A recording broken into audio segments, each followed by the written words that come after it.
Most men usually don't get wrecked by a woman's past. They get wrecked by the story they tell themselves about it. They either swallow the popular lie, her past doesn't matter at all, or they cling to the opposite lie, her past is everything. Both are lazy.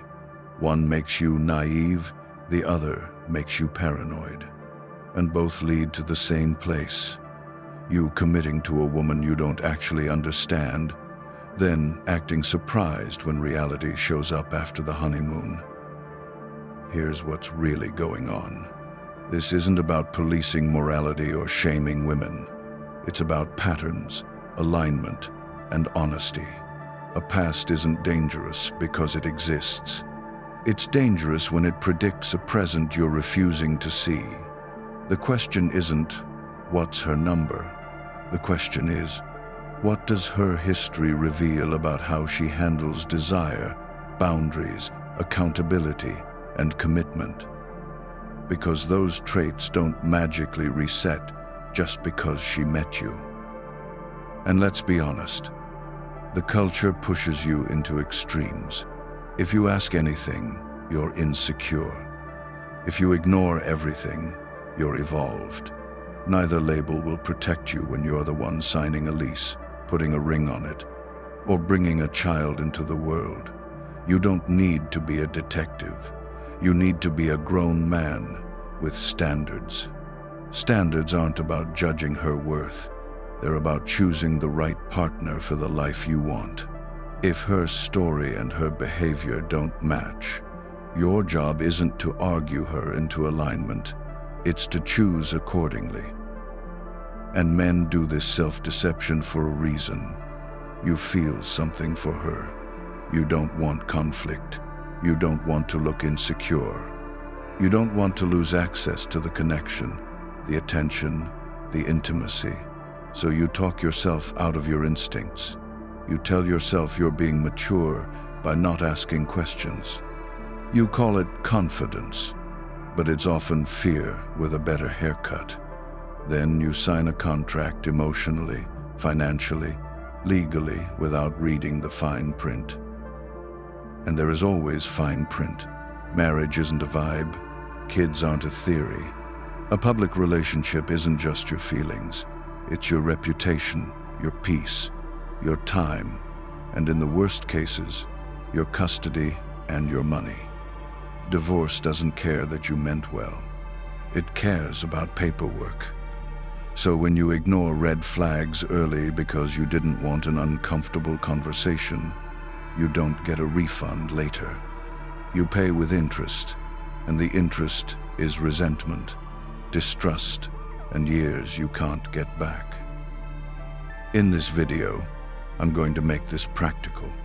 I'll break down the 3 real risks men ignore when they repeat the "past doesn't matter" slogan. I'll give you 5 questions most men avoid asking because they're scared of the answers, and I'll show you how to vet without becoming controlling or weird. Not interrogation, not stalking, just calm, adult standards and the ability to walk away when the story and the behavior don't match. Because the past only matters for one reason. It leaves fingerprints. If you see the same fingerprints today, you're not overthinking, you're observing clearly and accurately. Wise men don't gamble blind. They gather information, they watch consistency, and they choose alignment over fantasy. If you've ever told yourself, "It'll be different with me," keep listening. That sentence has ended more good men than bad women ever did. Men don't usually lie to themselves because they're stupid. They lie to themselves because the truth would force a decision they don't feel ready to make. That's the real reason the "her past doesn't matter" mantra spreads so easily. It's not courage. It's relief. Relief from asking. Relief from conflict. Relief from the possibility that you might have to walk away from a woman you're attached to. Start with the biggest driver: fear of losing her. Scarcity mindset makes men rewrite reality like it's a survival skill. When you believe options are rare, you don't evaluate. You rationalize. You tell yourself, everyone has a past, when what you really mean is, if I look too closely, I might see something I can't unsee. So you avoid details, you avoid timelines, and you avoid the conversations that would clarify whether you're aligned, because clarity has consequences. Then there's ego protection. Admitting the past matters doesn't just mean judging her. It means admitting you might not be the guy she would have chosen at her peak. That hits a nerve. So, instead of facing the uncomfortable comparison, you take the easy route. You declare yourself above it. I'm not insecure. Translation, I don't want to test whether I'm strong enough to leave. Real confidence isn't pretending nothing affects you. It's being willing to face what affects you and still act like a man. Social shaming does the rest. Men are trained to think standards equal insecurity, and insecurity equals weakness. So the moment a guy asks a reasonable question about boundaries with exes, cheating history, overlapping relationships, he's told he's controlling. And most men would rather be silently uncomfortable than publicly labeled. So they stay quiet, smile, and hope the uneasiness goes away. It doesn't. It just gets buried until it shows up as suspicion later. Sunk cost is the trap that keeps you there. You've already invested time, money, attention, trips, emotional labor. You've introduced her to friends. Maybe you've slept together. Maybe you've moved in. Maybe you've started talking about kids. And now your brain says, I can't start over. That's not love talking. That's a gambler refusing to leave the table because he's already down. The scary part is the longer you stay, the harder it becomes to admit you stayed for the wrong reasons. And fantasy projection is the final layer. She'll be different with me. Men say that like it's romance, but it's often denial wearing perfume. Here's a quick example. Guy A meets a woman who says all her exes were toxic, all her situationships just happened, and every breakup was because men were intimidated. He notices the pattern, but she's beautiful and warm and she picks him. So he ignores the red flags and calls it trust. 6 months later, the same chaos appears, and he's shocked. Like the past was a different planet. He calls it bad luck, not a blueprint, and doubles down on proving he's the exception. Then there's Guy B, the cooler type. He knows her past bothers him, but he pretends it doesn't because he wants to look unbothered. He makes jokes about it, acts chill, tells his friends it's no big deal. Meanwhile, he's quietly checking her phone energy, reading into every male name that pops up, getting tense when she goes out. He becomes the exact insecure man he was trying not to be because he never addressed the issue like an adult. And notice how the lie also protects her from accountability. If you refuse to look at history, you can't ask about lessons, boundaries, or growth. You can't distinguish between I made mistakes and changed, and I made mistakes and learned how to sell them better. That's why smart vetting isn't about collecting details to judge her. It's about spotting whether she's honest, consistent, and capable of stable commitment today. Did she own her choices without turning every ex into a villain? Does she describe what she did wrong, specifically, without blaming alcohol, stress, or toxic men? Does her current lifestyle match the values she claims now? Or does she get defensive, flip it on you, and call questions insecure to shut you down? So let's make this simple. You don't avoid the topic because you're evolved. You avoid it because you're afraid of what it might cost you. And that's common. But it's still your job to handle it properly, always. Because if you don't address it early with maturity, it shows up later as jealousy, distrust, and quiet contempt. Most men get stuck arguing about the wrong thing. They obsess over a number, a timeline, a label, or a moral scoreboard, and they miss what actually determines whether a relationship will be peaceful or poisonous. So let's clean this up with a framework that's simple enough to use, but sharp enough to protect you. The goal isn't to interrogate her like a detective. The goal is to understand the evidence before you sign the contract emotionally, financially, and legally. Most guys don't need more opinions. They need a filter that keeps them from making emotional decisions with permanent consequences later in life. First, here's what doesn't matter as much as men pretend it does. Arbitrary numbers without context. A body count by itself is not a full diagnosis. Two women can have the same number and completely different realities. One had a rough phase, learned and rebuilt. The other has a repeating pattern of chaos, validation chasing, and impulsive decisions. If you fixate on the number alone, you'll miss the pattern and end up either unfair or naive. She dated before me also isn't a crime. Adults have histories. The question isn't whether she has a past, it's whether the past is resolved or still running the show. Purely ideological purity tests are another trap. If your standard is rooted in faith or culture and you actually live by it yourself, fine. But if it's just internet pride, you'll make dumb decisions. You'll reject women with healthy growth and chase women who can hide their history better.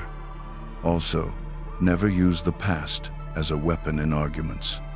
The moment you bring it up to punish, you've stopped vetting and started resenting. Same with jealous questions asked for humiliation instead of clarity.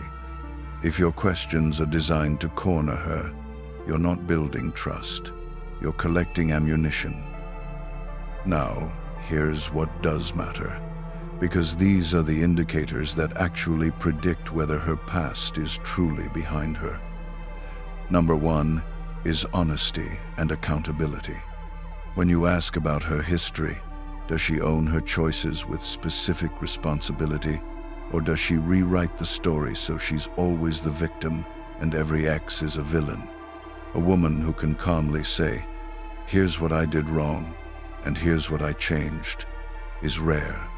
A woman who says, "Nothing was my fault," is telling you she'll repeat the pattern and blame you next. Number two is patterns. One mistake is human. A repeated pattern is identity. Repeated cheating, overlapping relationships, constant situationships, chaotic breakups, impulse decisions that just happened. Those aren't random events. They're a model of how she handles desire, boredom, attention, and discomfort. If she runs from discomfort into new validation, that habit doesn't magically vanish because you're stable. Number three is boundaries. Does she keep orbiters and exes active? Does she need a bench of male attention just in case? Pay attention to late-night texting, secretive friendships, and the way she reacts when you calmly define exclusivity standards. A woman with clean boundaries doesn't get offended by clarity. She respects it. A woman protecting her options will call your standards controlling to keep the door open. Number four is relationship skills. Can she disagree without punishing? Can she communicate without escalating? Can she repair without twisting blame? A woman can be sweet when things are easy and still be destructive when life gets hard. Skills show up under stress: emotional regulation, loyalty, conflict resolution, and the ability to solve problems instead of creating them. Number five is consistency. Does her current lifestyle match what she claims she values now? If she says she wants stability but lives for attention, if she claims she's done with chaos but keeps chaotic friends, if her words are mature but her behavior is reckless, you're looking at performance, not transformation. Number 6 is respect for commitment. Does she treat exclusivity like a serious standard with clear behavior, or like a flexible label she can bend when it benefits her? This decides whether you'll build a home or babysit a relationship. Here's the key concept that should stay in your head. Your problem isn't her past. Your problem is the pattern the past predicts. You're not judging history for entertainment. You're using history as evidence to forecast the future. Love doesn't erase patterns. It reveals them under pressure. And in the next part, I'll show you the 3 real risks men ignore, plus the 5 questions that expose the truth fast, without you acting insecure or controlling.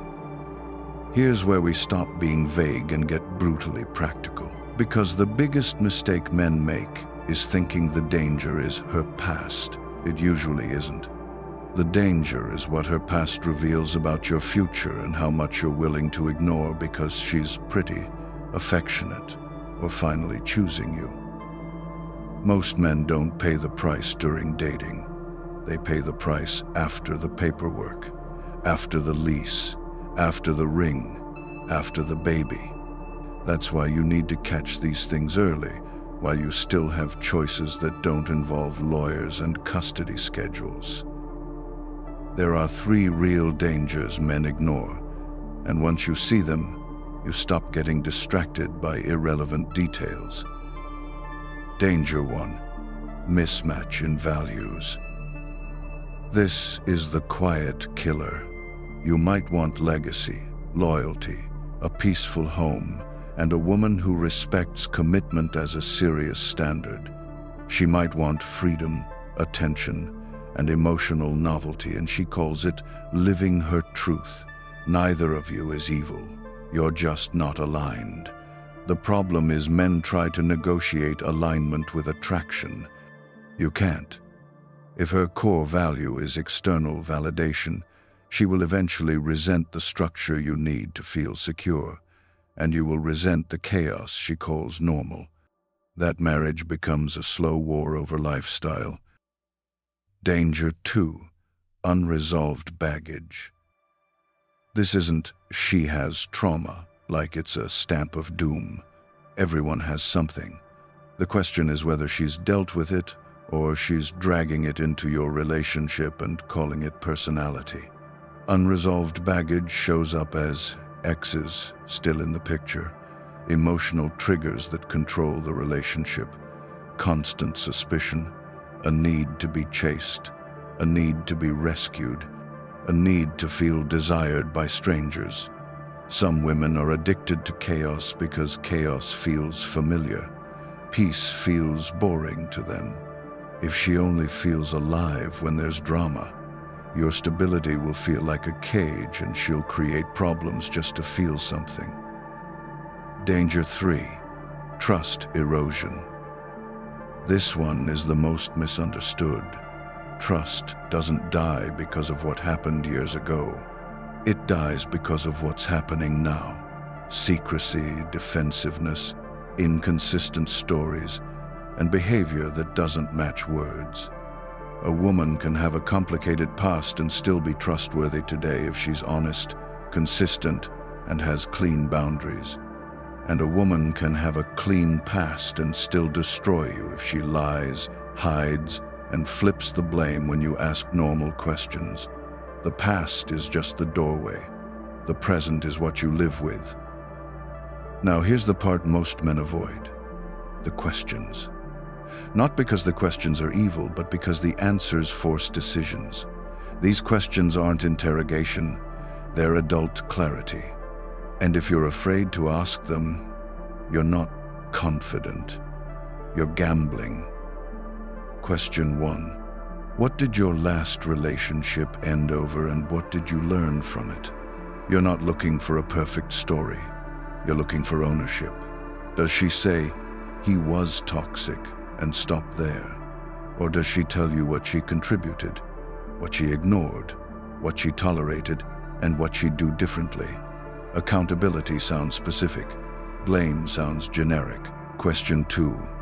Do you still keep exes or male friends close? What are your boundaries there? Watch her face when you ask. Calm clarity looks like, I don't do late-night texting. I don't hang out one-on-one with exes. And I'm transparent. Defensiveness looks like, why are you asking that? Or, you're insecure. A woman who respects commitment doesn't get angry at structure. She gets relieved by it. Question 3.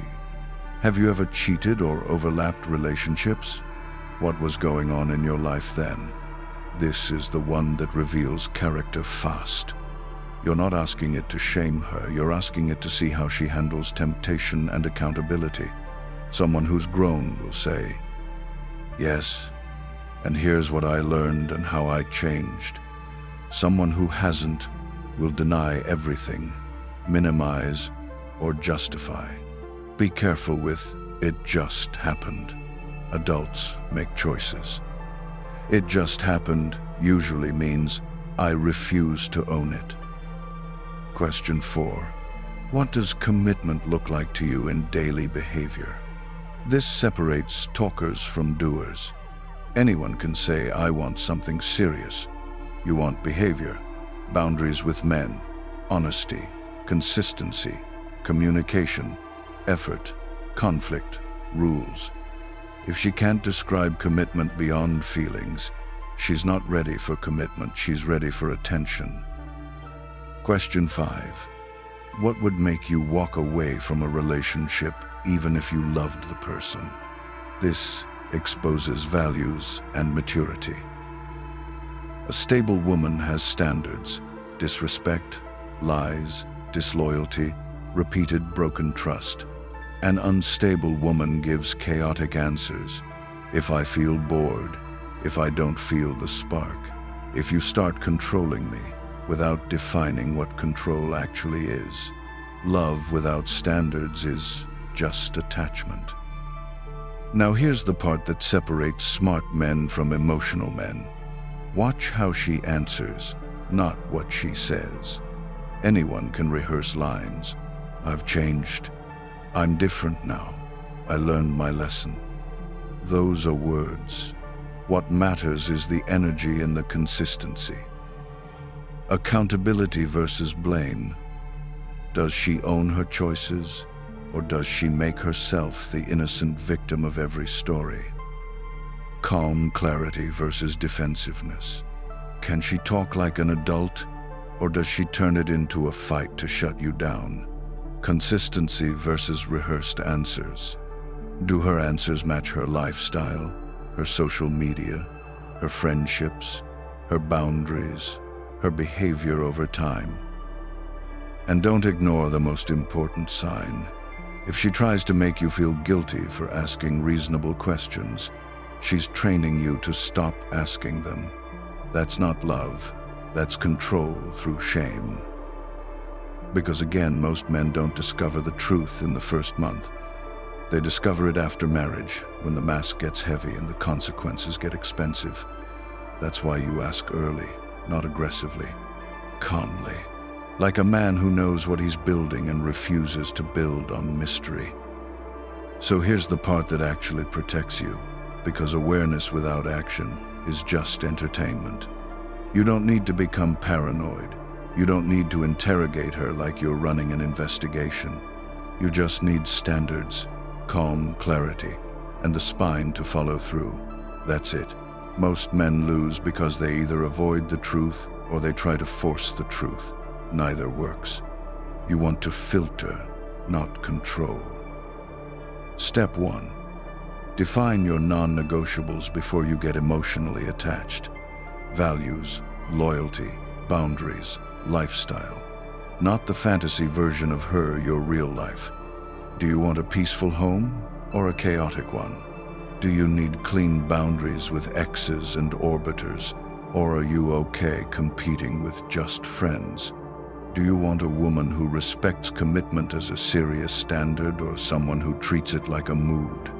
If you don't define this up front, you'll end up negotiating your future based on attraction and hope, which is how good men get trapped.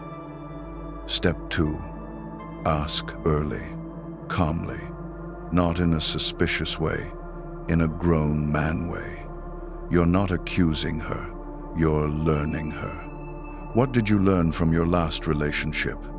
What are your boundaries with exes? What does commitment look like to you in daily behavior? If she can't handle those questions, she can't handle marriage, period. Step 3. Watch behavior for 30 to 90 days. This is where most men mess up because they fall in love with words. Promises are cheap. Consistency is rare. Watch how she acts when she's stressed, when she's bored, when she's upset with you, when she's around her friends, when she thinks you're not evaluating. A woman can say she values loyalty and still keep a bench of male attention active. A woman can claim she wants peace and still start conflict to feel alive. Behavior tells the truth every time. Step 4. Enforce consequences quietly. If you see misalignment, you don't argue your standards like it's a debate. You don't beg her to understand. You don't try to teach her. You step back, calmly, without drama, because the moment you start negotiating your boundaries, you're telling her they're optional. Step 5. Choose alignment over attraction. This is the hard one. Attraction makes men ignore evidence. Alignment makes men win long-term. You cannot fix mismatched values. You can only delay the explosion. The right woman won't fear your standards, she'll respect them. The wrong woman will shame you for having them because she benefited from you having none. And remember this, the goal isn't to shame her. The goal is to stop lying to yourself, because if you ignore what you know early, you'll pay for what you ignored later. Now drop this in the comments. What's the biggest lie you've heard about the past doesn't matter? And if you want more straight, practical relationship truth without the games, hit subscribe.